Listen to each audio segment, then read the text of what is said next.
Dans cette séquence, nous allons découvrir le témoignage d'un des laboratoires de biologie médicale qui a été frappé par la tourmente, le vol massif de données de santé, même s'il faut préciser justement les données que l'on va retrouver sur le dark web à propos de cette affaire de 500 000 patients touchés. C'est une affaire qui a été révélée il y a 15 jours par Libération à la suite d'une alerte donnée par l'expert cyber Damien Bancal. Damien Bancal que vous connaissez puisqu'il intervient régulièrement justement pour sonner l'alerte cyber dans Smartech. Nous avons en plateau l'avocat du laboratoire qui a été mobilisé pour répondre aux enjeux juridiques que pose cette fuite de données et puis également l'expert en cybersécurité mobilisé également par le laboratoire là pour répondre aux enjeux technique. Alors, ils vont nous raconter ensemble comment on traverse une crise de telle ampleur, quelles sont les démarches qui ont été engagées, les difficultés rencontrées également. C'est un premier cas concret, je dirais, de mise à l'épreuve de l'application du règlement européen sur la protection des données qui pose à la fois la question de la responsabilité sur la protection des données personnelles, mais aussi cette position de victime directe du vol de données pour les entreprises et là, en l'occurrence, les laboratoires biologiques. Alors, je ne vous ai pas présenté autour de la table Maître Gérard Haas. Donc vous êtes avocat spécialiste en droit de la propriété intellectuelle et du numérique. Vous êtes également le cofondateur de l'association Les Juristes Notes. Et donc vous assistez le laboratoire que je vais présenter tout de suite dans cette situation inédite. Également autour de la table Pierre Bogenschutz. Vous êtes vice-président de Veillant, qui est une société de conseil en cybersécurité. Et vous accompagnez de manière générale les organisations du Grand Ouest dans la sécurisation de leur patrimoine numérique. Et là, vous avez été appelé donc, par un des laboratoires, un des 27 laboratoires touchés par la fuite de données. Et donc, c'est en visio que nous aurons Yann De Guillaume, qui est docteur en biologie médicale et le directeur général délégué du laboratoire OCA Lab, dont le siège social est à Vannes, dans le Morbihan. Et c'est vous qui acceptez, on vous en remercie, de témoigner. Vous êtes un des 27 labos de biologie médicale concernés par la fuite des données. Bonjour à tous. Bonjour. Maître Haas, j'aimerais qu'on démarre ensemble. D'abord, donc on a 27 laboratoires touchés par un vol massif de données. Ils se tournent vers vous. Pourquoi, dans ce type de situation, on se dit, tiens, j'ai besoin d'un avocat spécialisé? Parce que, évidemment, les labos ont déjà des avocats avec eux. Absolument. Et même, c'est des avocats, les avocats des laboratoires qui font appel à un avocat spécialisé en demandant en soutien, est-ce qu'on peut intervenir à leur côté. Alors, ce qui se passe, c'est le tsunami. Vous l'avez dit, c'est un tsunami qui se produit. Donc, vous découvrez, là, en l'espèce, c'est si vous voulez, c'est le journal Libération qui annonce qu'il y a une fuite de données. Et la première des choses qu'il faut faire, c'est d'aller vérifier. Parce que on dit il y a des laboratoires, on ne dit pas lesquels, et il faut vérifier si ce qui est dit est vrai. Or, ça pose un vrai problème, c'est qu'il faut aller dans le dark web pour aller vérifier et donc faire une investigation.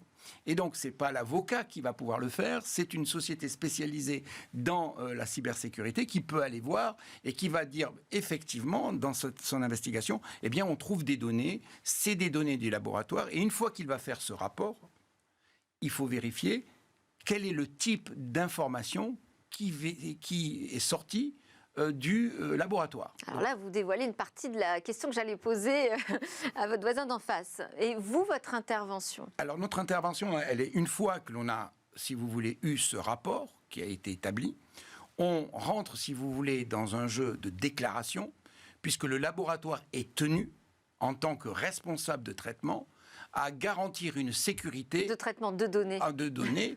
Et là, on va voir que ce sont des données de santé, des données médicales. Il est tenu de prévenir certaines autorités. Alors, en l'espèce, c'est l'ARS, l'autorité de régulation de la santé, l'agence pour la régulation de la santé, et puis également la CNIL, dès lors qu'il y a une fuite de données pour notifier cette faille. Et là c'est après le deuxième problème, si cela présente un risque élevé sur des données sensibles, faire une notification aux personnes concernées.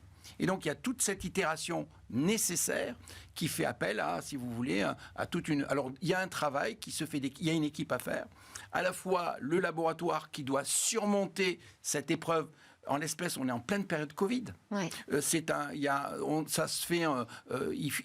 C'est un stress qui est énorme et il faut en fait s'entourer de personnes qui vont pouvoir vous accompagner. Alors, en l'espèce aussi, dans le laboratoire, il y avait un DPO, un délégué à la protection des données. Donc, il y a un accompagnement ce DPO. Et donc, on a à la fois l'intervention technologique et juridique, préparer ces dossiers de telle manière à ce qu'on puisse préparer aussi, parce qu'on est aussi victime, une plainte. C'est ce que j'allais dire. Donc, on porte plainte aussi pour ce vol de données ? Alors, ce qui était très important dans cette histoire, c'est qu'il faut, lorsqu'il y a une fuite de données, la fuite de données, c'est pas quelque chose qui est, si vous voulez, c'est pas une intrusion, ou du moins, il faut savoir si c'est une intrusion ou une extraction.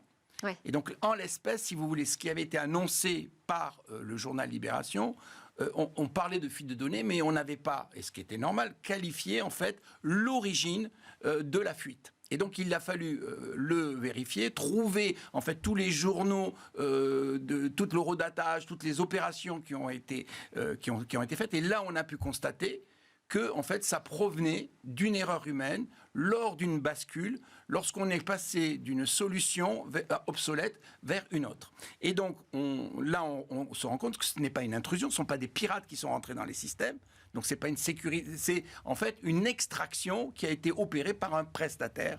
Et donc, là aussi, on est aussi victime, puisque finalement, c'est la faute d'un prestataire. Donc un éditeur de logiciels ? Absolument, dans une migration. Et ça, c'est là aussi un point important. Donc, à partir du moment où on a pu repérer le moment, on sait quels sont les types de fichiers qui sont en compromis pour divulguer.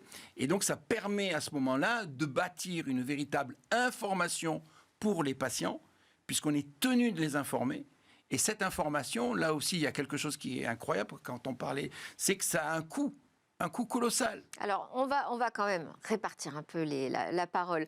Pierre Bogenschütz, donc vous, à la suite de cette découverte de fuite de données, Ocealab vous contacte pour gérer cette crise d'un point de vue technique. Quel est votre premier réflexe ? Alors déjà, Ocealab nous a contactés pour gérer la crise au départ, parce qu'ils sont face, mais je pense que M. de Guillaume en parlera, on est face, comme dit Maître Haas, à un tsunami, et donc le client se dit, voilà, il faut que je... Alors cette gestion de crise, justement, quel plan d'action vous proposez ? Et donc la gestion de crise, c'est, je vais faire simple, il y a 4 C. D'abord, il faut confirmer, il faut savoir de quoi on parle, de quelle crise on parle, est-ce qu'il y a bien eu des données qui ont fuité. Ensuite, il faut contenir. Il faut essayer de faire en sorte que cette crise, on puisse en maîtriser un périmètre pour pouvoir la gérer ensuite. Ensuite, il va falloir communiquer en interne, communiquer en externe, dont la partie juridique, accessoirement, avec l'autorité de contrôle, avec les patients. Et puis contrôler que les mesures qu'on a mises en œuvre fonctionnent et en sont en train de produire l'effet. Donc voilà, c'est le principe de base de la gestion de crise. Quand nous sommes arrivés, quand nous avons été mandatés appelés par Ocealab pour je viens de donner le nom, pour intervenir, la première des choses a été effectivement de confirmer et de se rendre compte sur quel périmètre on avait affaire. Et donc, on avait pu extraire le nombre de clients du laboratoire qui étaient sujets. Et vous avez pu qualifier le type de données qui étaient concernées ? On a pu qualifier le type de données, le nombre de personnes touchées. Et donc, ce sont des données à la fois d'identification des personnes et des données médicales ? Ce sont des données administratives dans une base médicale, donc on va qualifier de données médicales. Même s'il n'y a pas d'informations de santé dans cette base ? Il y a peu d'informations de santé, mais pour autant, il peut y en avoir, de fait. Oui, en fait, comme on l'a dit, c'était un logiciel administratif. Mais il peut y avoir dedans, il peut figurer des mentions disant la personne est handicapée, donc pour le taxi, la personne... Donc il y a des mesures, si vous voulez, d'accompagnement qui peuvent avoir une connotation après, si vous voulez, de santé. Mais donc on est obligé de les qualifier comme tels. Donc c'était le nom, le prénom, les adresses, des numéros de téléphone. Et donc ce qu'on a vraiment précisé, et c'est dans la lettre qui va partir ensuite, de dire il n'y a ni données de santé, ni données bancaires, parce que c'était quand même la grande peur des personnes concernées. Alors, on va donner la parole à Yann De Guillaume, donc, qui est le directeur général délégué du laboratoire au CA Lab, et donc qui est touché par cette fuite de données. Je fais attention aux termes que j'emploie, victime, responsable, ça c'est le point qu'on abordera tout à l'heure. Déjà, on l'a dit, on découvre cette fuite de données dans une période qui est déjà très rude, puisqu'on est en pleine crise Covid-19, on est en campagne de vaccination, avec des dépistages massifs à réaliser. Qu'est-ce qui s'est passé là pendant la quinzaine de jours? Comment vous avez traversé cette crise, Yann De Guillaume? Bonjour Madame Sabatier, bonjour messieurs. C'était très difficile. Très vite, on s'est rendu compte que c'était un problème qui allait nous dépasser très rapidement. Pour retracer un petit peu l'histoire, le lundi 22 février, nous avons été contactés par un des journalistes de Libération qui, pour faire très court, nous a appris tout de la situation. On est tombé des nues, on était complètement incrédules, et comme l'ont dit très justement Maître Haas et M. Bogenschut, il fallait absolument très rapidement constituer une cellule de crise. Il fallait ensuite très rapidement s'accaparer cette base de données par des experts en informatique. Ensuite l'étudier pour s'assurer de la véracité en fait des informations qui nous avaient été transmises par le journaliste. Et une fois que nous l'avions étudié, il fallait ensuite effectivement informer, aussi bien en interne, au sein de l'ensemble du personnel du laboratoire, mais aussi en externe, faire toutes les déclarations nécessaires à tous les organismes qui ont autorité en fait, sur nos activités, la CNIL, l'ARS, l'ANSSI, et j'en passe. Et nous devions aussi informer tous les patients victimes en fait, de cette fuite de données, donc dans les meilleurs délais possibles, en essayant d'être le plus clair possible. Et donc là aussi, c'est une activité à laquelle nous ne sommes pas préparés en fait. Il a vraiment fallu en fait s'entourer de personnes compétentes pour faire face à tout ceci. Et donc, en 9 jours de temps, nous avons pu envoyer un courrier en lettres suivies pour s'assurer que l'ensemble des patients victimes de cette fuite de données administrative, essentiellement, l'ensemble des patients puissent être informés le plus rapidement possible. Et donc, 9 jours après, en fait, la constitution de la cellule de crise, ces courriers ont bien été envoyés. Donc voilà, nous ne sommes pas préparés, il a fallu qu'on s'entoure de personnes compétentes pour pouvoir agir au mieux dans l'intérêt des patients et effectivement faire toute la lumière sur cette histoire. On voit bien effectivement les dégâts directs et indirects dans ce type d'affaires. Est-ce que parce que vous êtes entouré, vous, volontairement de personnes qualifiées sur ces questions, mais est-ce que vous avez aussi eu un accompagnement de la part de l'ARS, de la CNIL, peut-être de l'ANSSI aussi, l'Agence nationale de sécurité des systèmes d'information? Alors, de l'ARS, non. De la CNIL, non, plus. Nous avons été appelés, effectivement, pour qu'on puisse leur donner certaines informations, mais nous n'avons pas eu d'aide, aucune aide, ni de l'ARS, ni de la CNIL. De l'ANSSI, non plus. De l'ANSSI, la seule chose que nous avons eu comme information, c'est qu'une partie de cette base de données avait déjà fuité en novembre 2020. C'était un extrait de la base de données qui concernait donc un laboratoire de biologie médicale. Donc ce laboratoire a été contacté pour faire les démarches nécessaires, mais depuis novembre 2020, aucun autre laboratoire qui aurait pu être impacté par ce type de fuite de données, car en fait en novembre 2020, ça n'était qu'un extrait, aucun autre laboratoire n'a été contacté ou mis au parfum de ce qui pourrait se passer aujourd'hui, 4 mois après. Ouais. Donc en fait, c'est très troublant. Oui, c'est troublant parce que ça donne le sentiment que tout le monde est un peu dépassé, en tout cas dans les instances qui sont censées s'en charger. Pour la CNIL, c'est un vrai défi, puisque là, on est face à un cas, je disais, de mise en application des responsabilités des labos biologiques, mais en même temps qui sont des victimes. Comment est-ce que vous traitez, Maître Haas, cette dualité, je dirais, entre responsables et victimes ? Alors, en fait, c'est vrai que c'est une vraie question et il faut aussi penser que non seulement c'est un tsunami, mais il ne faut pas aussi créer la panique pour les patients. Oui. Alors, par rapport aux responsabilités, d'abord, le laboratoire, en tant que responsable de traitement, est tenu d'apporter la preuve qu'il a mis en place des mesures de sécurité qui étaient appropriées. Et il est tenu, dans les 72 heures à partir du moment où il a détecté en fait une faille de sécurité, de le notifier à la CNIL. La CNIL, son rôle, c'est celui de contrôler que le responsable de données a bien fait sa notification. La CNIL doit être informée. Donc ça a été fait. Donc première partie, la réponse qui est faite, c'est en tant que responsable de données, on doit notifier. C'est fait. À partir de ce moment-là, et avec, si vous voulez, les investigations qui sont faites, on se rend compte qu'il y a des patients qui sont touchés. Et donc, le laboratoire doit peser le pour et le contre et de se demander si ça présente un risque élevé. Et si c'est le cas, il doit, dans les meilleurs délais, notifier aux patients, si vous voulez, que en fait, les données ont fuité et que des personnes pourraient les utiliser de manière malveillante. Alors, les meilleurs délais, est-ce qu'ils sont définis ? Parce que là, on voit que les courriers, on est 15 jours après, arrivent seulement maintenant. Moi, je sais que la semaine dernière encore, j'avais un témoin qui disait « c'est toujours pas arrivé ».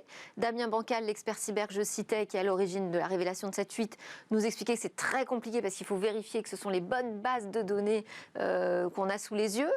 Est-ce qu'on est limité dans le temps de réaction ? Alors, c'est les meilleurs délais et c'est à l'appréciation du responsable de traitement. Mais en l'espèce, on avait un autre problème qu'il faut savoir, c'est que les gens qui viennent dans des laboratoires et qui confient des données, c'est pas sûr que c'est eux qui seront les destinataires s'ils donnent leur adresse mail. Alors souvent dans les milieux bancaires, on a si vous voulez le client et on peut lui envoyer des mails et le prévenir. Là, en l'espèce, on n'était pas sûr que la personne qui serait touchée par le message serait la bonne personne et donc il fallait maîtriser et endiguer la panique. Et donc, c'est le choix qui a été fait. Et là aussi, avec la compagnie d'assurance, parce qu'intervient aussi l'assurance, l'assurance cyber, et là aussi, il faut être très vigilant. Est-ce que ça couvre ce phénomène ? Et qui a joué le jeu aussi, et qui a dit, on opte, parce qu'il y avait 3 possibilités, la lettre simple, la lettre suivie ou la lettre recommandée. Dans les quantités, c'est des coûts qui sont colossaux. Et donc, on a quand même opté pour une garantie d'avoir un message personnel dans un envoi confidentiel sur une lettre suivie. Et donc, vous voyez, il y a donc, il y a un temps. Et dans les meilleurs délais, on ne pouvait pas faire plus vite, dans la mesure où ensuite vous passez par une société de routage qui doit mettre sous pli les lettres, les envoyer, et vous aviez un nombre important de personnes. Et donc, rien qu'en pratique, c'est vraiment une expérience qui est importante de savoir que ça prend néanmoins du temps. Et je ne sais pas comment on aurait pu faire moins que ce temps nécessaire. D'abord, il faut aller chercher tous les noms, les extraire. Enfin, vous voyez, donc il y a un process. Donc quand vous dites les meilleurs délais, oui, vous avez une réponse. Ça a été fait le plus vite possible. Et il faut garder aussi les preuves que vous l'avez fait dans des temps et qu'à un moment donné, il y a plein de choses qui sortent de là. Donc, vous posez la question, est-ce que l'on est responsable ? Oui. Est-ce que l'on est aussi victime ? Oui, parce que comme les patients, je rappelle que c'était une extraction, ce sont des pirates qui se sont disputés entre eux, qui ont communiqué au journal Libération des informations, il faut vérifier, et donc on est aussi victime. Ce qui était important, c'est de dire aux personnes, regardez, vous êtes informés, soyez prudents, et là-dessus, le travail et la mission est remplie, si vous voulez. Et maintenant, nous, on cherchera également, enfin, le laboratoire va chercher les responsabilités parce qu'il est lui-même victime, comme les personnes Ce qui pose la question de la responsabilité des éditeurs de logiciels, qui est souvent adressée aussi dans Smartech, qui n'est pas une affaire tout à fait réglée. Comment est-ce qu'on revient à une situation normale et qu'on reprend le cours des choses, Pierre Bogenschutz ? Alors déjà, la première chose, effectivement, comme le dit Maître Haas, le sujet, ça a été de pouvoir en tant que responsable de traitement, la responsabilité du laboratoire était d'informer les personnes qui étaient le plus, pour lesquelles les informations avaient été exfiltrées. Il y a un avant, un après. Il y a des choses qui vont être mises en place maintenant pour la suite. Alors, il y avait déjà des choses. Je laisserai le laboratoire s'exprimer. Il y avait déjà des choses de mise en œuvre. Ce qui est certain, c'est que c'est compliqué. Aujourd'hui, il y a deux types d'organisations. Celles qui ont été piratées, celles qui vont l'être. La question n'est pas de savoir si on va connaître une cybercrise, mais la question est de savoir comment on va y réagir. Le sujet, c'est que la sécurité de l'information, c'est une chaîne. Le maillon le plus faible en fait la force. De fait, il faut pouvoir structurer et monter sa force de chaîne avec homogénéité sur l'intégralité du spectre. Ça veut dire les rôles et responsabilités de chacun, la gouvernance de la donnée, l'exercice de gestion de crise, etc. Donc oui, je pense que le laboratoire, comme d'autres touchés, on apprend plus, comme dit un chat échaudé craint l'eau chaude, ou l'eau froide, pardon. Mais voilà, mais derrière... Le retour à la normale, il va prendre combien de temps ? Ce retour à la normale, ça va être déjà de pouvoir... les gens sont fort impactés par cette gestion de crise, puisqu'il y a beaucoup de moyens qui sont mis en œuvre, et derrière sont aussi empêchés dans leur métier. Donc de fait, on lisse ça à peu près sur 2 mois pour retrouver... c'est pas anodin. À cette situation, mais on est déjà dans la normale, puisque tous les jours, le laboratoire... Oui, à son activité classique. Ouais, je parlais d'un point de vue cyber. Yann de Guillaume, on arrive à la fin du temps qui nous est imparti. Nous aussi, on a des délais malheureusement à respecter. Là, qu'est-ce qui se passe pour vous ? Vous avez l'impression que ça y est, les choses sont en train de se remettre en place, justement, ou vous êtes encore quand même dans cette tourmente ? Est-ce que vous êtes contacté, je ne sais pas, par des maîtres chanteurs, parce qu'on sait qu'effectivement, il y a des pirates aujourd'hui qui se bagarrent, ces bouts de fichiers. Est-ce que vous êtes aussi soutenu peut-être par les instances policières, les enquêtes qui sont menées ?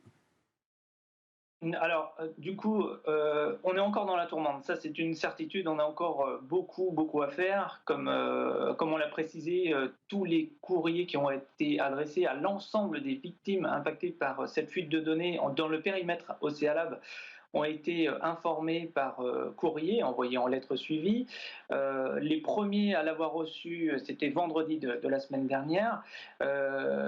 Nous sommes destinataires de mails de leur part depuis le début de cette crise et nous avons de cesse que de répondre le plus rapidement possible à tous ces gens-là. Le fait de recevoir ce courrier a multiplié le nombre de mails que nous devons traiter chaque jour. Donc non, on ne peut pas dire qu'il y en a moins, bien au contraire, il y en a énormément. Et nous concentrerons tous nos efforts pour pouvoir leur répondre le plus rapidement possible et de la manière la plus claire possible. Donc non, on n'est pas du tout à la fin, on est en plein dedans. Concernant le rançonnage, nous n'en avons pas été victimes, tout simplement parce qu'effectivement, le fait que toutes ces données étaient divulguées au plus grand nombre, elles ont perdu finalement toute valeur, donc nous ne serons pas victimes de rançonnage.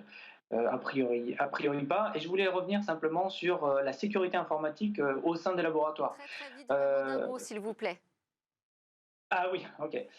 C'est simplement qu'on n'est jamais préparé à ça. Pour autant, toutes les années durant, on se protège du mieux possible. On s'entoure d'experts en informatique pour assurer la sécurité de notre infrastructure. Et qu'effectivement, elle sera encore plus accrue après ceci. Ceci dit, c'était a priori une erreur humaine assez grossière dont toute entreprise peut être victime malgré toute la sécurité de l'infrastructure en interne. Merci beaucoup, merci beaucoup pour ce témoignage très précieux. Yann de Guillaume, directeur général délégué du laboratoire Océalab, est donc touché par cette fuite de données en pleine gestion de crise. Merci Maître Haas, avocat cofondateur de l'association Les Jurisnautes, et Pierre Bogenschutz, président de Veillant, pour vos témoignages également. Juste après la pause, on reste dans ce monde de données bien complexe. On va parler cette fois de souveraineté numérique.